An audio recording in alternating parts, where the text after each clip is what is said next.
successful people. Listen to their stories, listen to their backgrounds. That's not how it works. You do what wealthy people do, you're going to have what they have.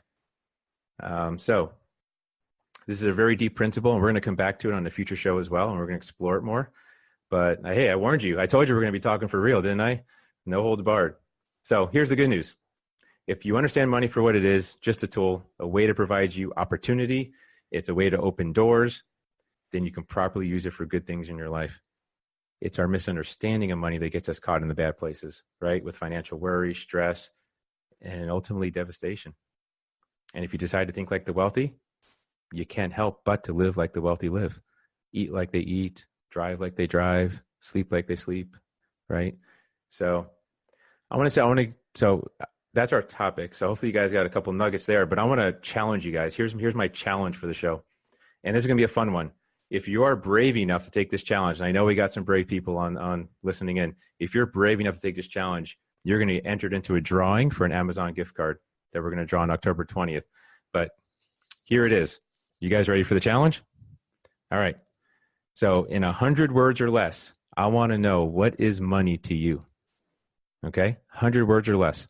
I don't want a whole essay. I don't need it doesn't have to be a term paper, right? But 100 words or less, what is money to you? I want you to write your paragraph, and I want you to post it on our Facebook, Broke is No Joke group page with the title, What is Money to Me? So I just want you to put first line, what is money to me? And then below that, 100 words or less, I want to know, what is money to you, right? I want people to know how you see money. I want you to see how other people see money. And the best will be selected, and I'm going to put it on our blog, and possibly I'll even read it on the air.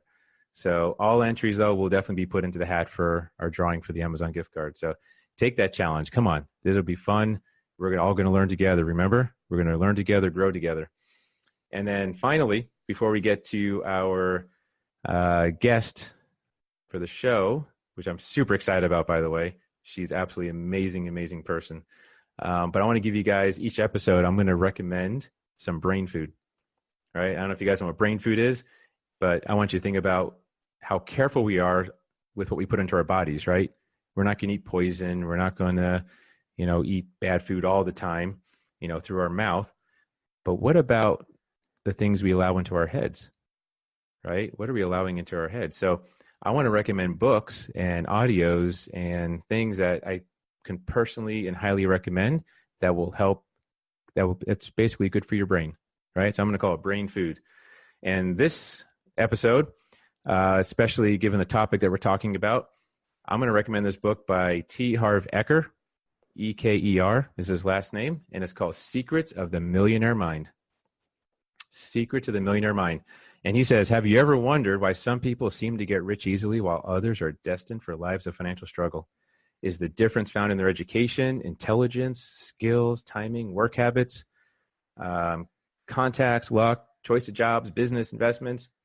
He says the shocking answer is none of the above. So in his book, he says, give me 5 minutes and I can predict your financial future for the rest of your life. So that's a little teaser right there. By the way, if you have an opportunity to get his audio book on Audible, highly, highly recommend it. Because actually, this is my favorite, is the author himself is reading it, right? So that's going to be incredible. And here's the cool part. You read 8 pages per night, you'll have this book done in a month, 30 days, 8 pages per night, just before you go to bed. So not only will you have an entire book read, which, by the way, most people read less than 1 book a year, but you can read this in a month, just 8 pages per night.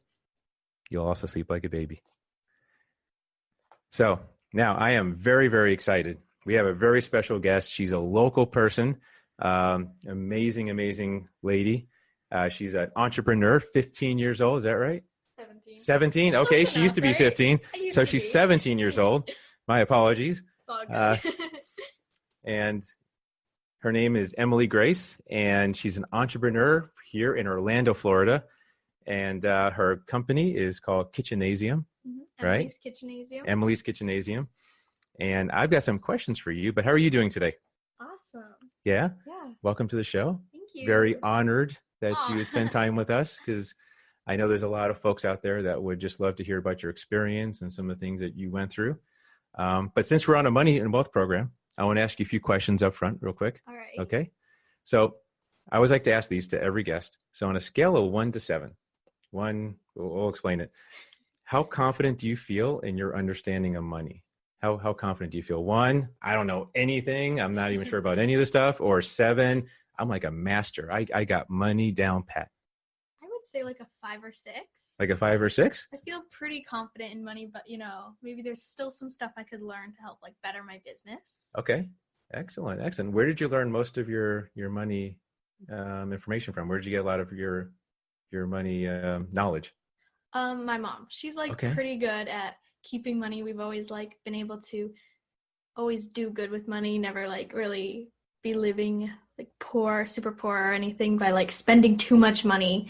And it's like, I'm just going to spend all my money today on potato chips. Like, we didn't do that. That is really cool. So your mom had very good money habits. Yes. And you learned from her. Yes. Awesome. That's how it should be. That's why it's so important. That's why I want parents to be on the show too, because what a great example. Thank you. Definitely. So my second question, I think you already answered it. I want to know, how well do you believe your parents understand money? But it sounds like fairly well. Definitely, yeah. Okay. But if there was one area that you'd like to understand better, or would you like to be able to do better in, what would that be when it comes to money? Probably knowing how to save a bit more. Okay. Because sometimes you're just like, I really want this. And then you're like, now I have no money, which can be pretty tricky. Yes, it can. So sometimes you got to really think about like what you can maybe spend that month and be like, maybe I just want to like splurge on this. But then sometimes you spend all your money, which is kind of sad. And then you're like, now I have no money for anything. It goes pretty quick, doesn't it? It does, yeah. Like even if you just like go to Chipotle and then like you're just out $10 and you're like, well, there went that $10. Yep. Especially when you're earning your own money, every time you spend money like that, you would think, oh, my parents are paying for my Chipotle or my lunch today. But when you spend it yourself, you really think about like how much you earned. You earn that money. So like spending it, you're like, wow, there goes $10 I earned myself, Makes it a little more difficult, doesn't it? It does, definitely. Yeah. Because it's yours and you're like, I know how I earned this. But if you like keep going, I feel like you'll eventually have enough money to like buy anything you want. That's what I want in life, to just get Chipotle every day. That's like my favorite restaurant. Okay. So I want Chipotle every day. Is that like a weird thing? No. Everyone's Chipotle got their... every day would be like pretty awesome. That'd be awesome. Definitely. All right. Very cool. There's a financial entertainer who's very famous for saying, every dollar that he spends, he's like, hey, dollar, where are you going? Like he actually talks to his money. Yeah. He's like, where are you going, Mr. Dollar Bill or Mr. Andrew Jackson if it's a 20? Like, come back here. You know? So he always makes sure that he's spending his money wisely. So it sounds like you're doing the same. That's really cool. So tell me about you. You're obviously live here in Orlando. Yes. Right. Tell me about your schooling. You're homeschooled, is that right? Yeah, I am homeschooled. I've been homeschooled since 5th grade. Okay. So I've been homeschooled for a while. And like sometimes you're like, maybe you don't meet enough people. But like actually every year for the last like 2 or 3 years, I've gone to a homeschooler homecoming, which is like so cool because it's like a homecoming, but all homeschoolers. So I go with a lot of my like homeschooler friends that I've met throughout the years. Like my bestest friend, I met her at a Disney like homeschooling group.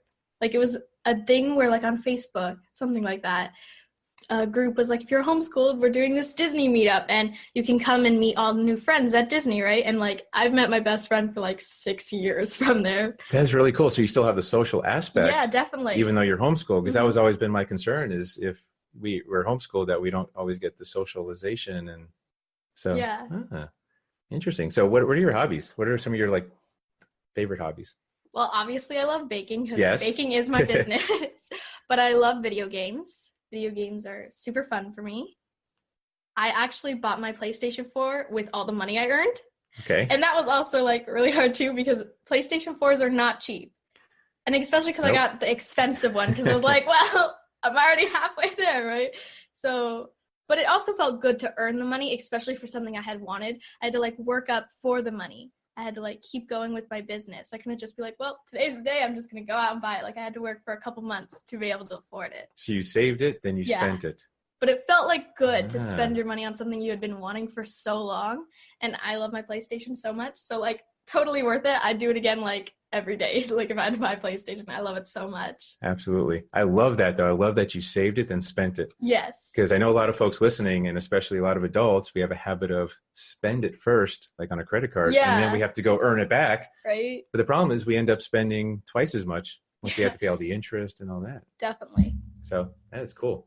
Tell me something interesting about you that few other people know. Anything unique or I don't know. different?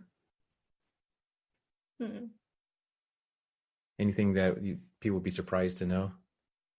I don't know what people would be surprised to know about me. Though. Like, I don't know what is a surprising aspect. I'm like a huge fangirl, but a lot of people usually know that. But I love like Star Wars and Doctor Who and like anime. And like, I'm just into a lot of stuff. You're a little nerdy there, right? I am definitely quite nerdy. That is for sure. Like I'm like hyped for the next Star Wars movie. Like, yes. What is it? When is it coming? I don't even know. So usually for like the main Star Wars movies, they come out every like 2 years in like December. Okay. So like next year in 2019 will be the last for this trilogy that they're doing right now, from like The Force Awakens and Last Jedi. So that's like going to be like the last one with kind of like the Skywalkers and stuff. All right. So I'm excited. Very cool. So tell me about your business, Emily's Kitchenasium, and how did you come up with the name? How did you get started? What gave you the idea? All right. So to start my business, I wanted to do pageants, and pageants are not cheap at all. It costs like $400 just to enter a pageant, which is crazy. So in order to raise that money, I decided to do something I love, which is baking, and turn it into a business by selling them at farmers markets. So that's kind of how it came to be. And for the name, Emily's Kitchenasium. So we kind of took like kitchenasium, that word, and like gymnasium, right? But like kitchenasium, kind of like where gyms go to, where chefs go to get like a workout. Kind of like interesting kitchenasium kind of thing. I don't know. But it has like a cool ring to it. Kitchenasium. It does. And it flows. Yeah. Yeah. So that's kind of how I started. And then like I started raising the money for the pageants. And so I raised enough money for the pageants, and I was even able to go to the national pageant in California, which was super awesome. And out of the pageant, I was Miss Orlando. So that was really awesome. Congratulations. Yeah, that's awesome. Wow. So it was super cool. And even after doing the pageants, I just continued my business because it's something I definitely want to do. Like one day I want to have my own bakery. That's like a goal that I want. So I'm hoping to get there one day for sure. I definitely will. Don't know when. Can you see it? You see the vision? Definitely. Okay. I love it. Yeah. So that's so interesting that you didn't set out to open up a business. That wasn't your purpose. It was to something you wanted, and you thought, well, I might as well just start doing something to earn the money. Yeah, especially when it comes to baking, which is something I love doing. Yeah. So it was just kind of like a good way to earn money and also do something I love. Very cool. Now, I don't know how many people would actually think about that, right? Because a lot of kids would probably go to their parents and say, "Hey, Mom, Dad, can I borrow $400?" And Mom and Dad's gonna be like, to ask to borrow, right? Mom and Dad's gonna be like, I don't have it, right? Or maybe maybe Mom and Dad will get a second job. But you took it on yourself and you started a business to fund that. That's awesome. That is awesome. Thank you. What has been your biggest challenge so far, I guess? I think when it comes to starting your own business, especially at farmers markets, there's times of the years with farmers markets where it's like dead and there's no one there. So like it's hard to go there and like make money because there's not too many people there. So it's always such a challenge to go and like not see a lot of your product selling just because it's like not busy, which I feel like can always be like discouraging if you're not making as much money as you made last week.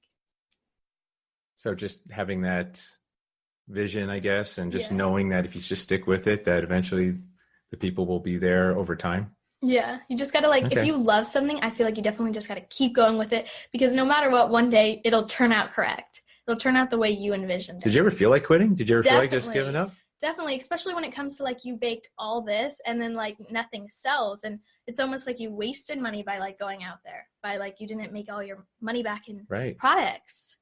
So you took a big risk, you baked a bunch of stuff, and then nothing sold. Yeah. Right? That doesn't feel good. No, definitely not. It's kind of sad, especially when you're baking something you love and you're like, oh, I thought this was so good, and you don't make a lot of sales. Yeah. So how did you keep going then? How come, some people with less mental toughness than you might have just said, I give up.